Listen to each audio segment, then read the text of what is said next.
Good morning, everybody. Today is the 56th segment of the Think Before You Speak series with a few stories. Shemirat Halashon with clarity. Lilu Nishmat Chafetz Chaim Zechet Tzadik L'Bracha.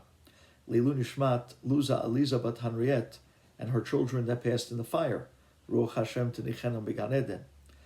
These halachot are also a great zechut dedicated for our Bnei Chabura and Klal Yisrael. And these halachot should be a great Yeshua and Zechut for Shmira Ma'alya and Hatzlacha Gdola for Chaim Davido ben Chayesar.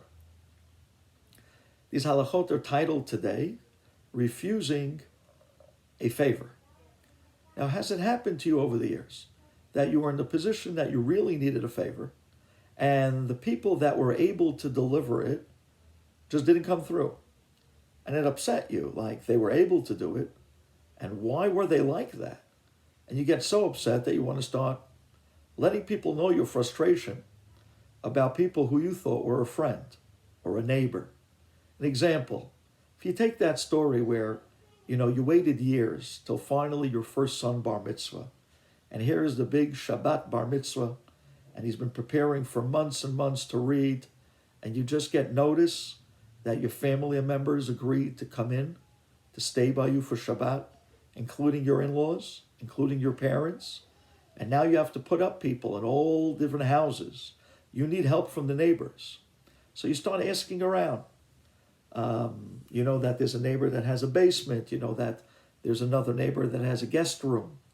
And you start asking around different people. It turns out that the week that you're making your Shabbat bar mitzvah, another neighbor is also making a simcha, and all the houses on the block are already mostly spoken for, mostly taken by the other neighbor's guests.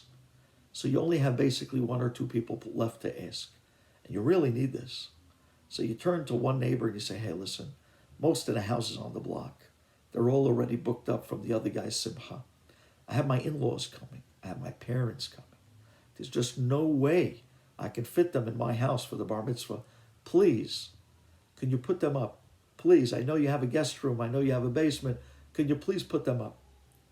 And you get a response like, we're just not up to it this week. Or, no, we decided that we're not having guests over anymore because we once had a bad experience from someone some time ago.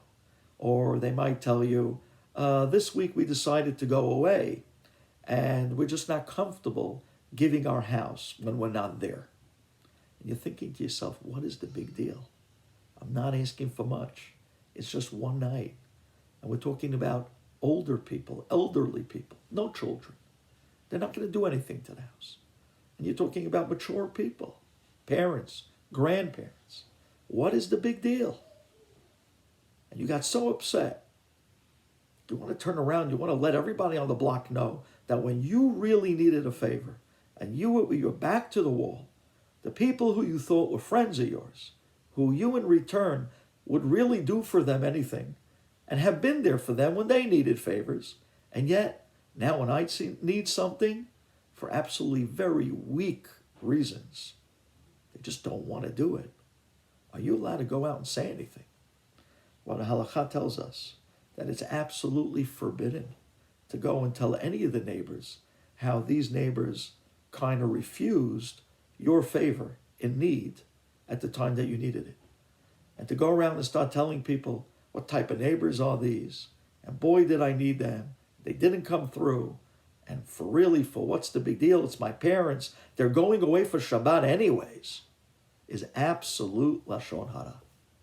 And therefore, to circle back to the halakha itself, you're not allowed to speak about people who do not do you a favor when you needed it.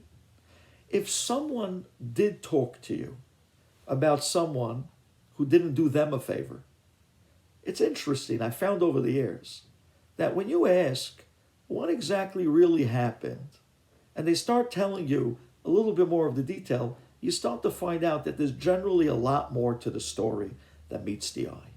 And a lot of times they leave out certain details of explaining why is it that the people didn't come through.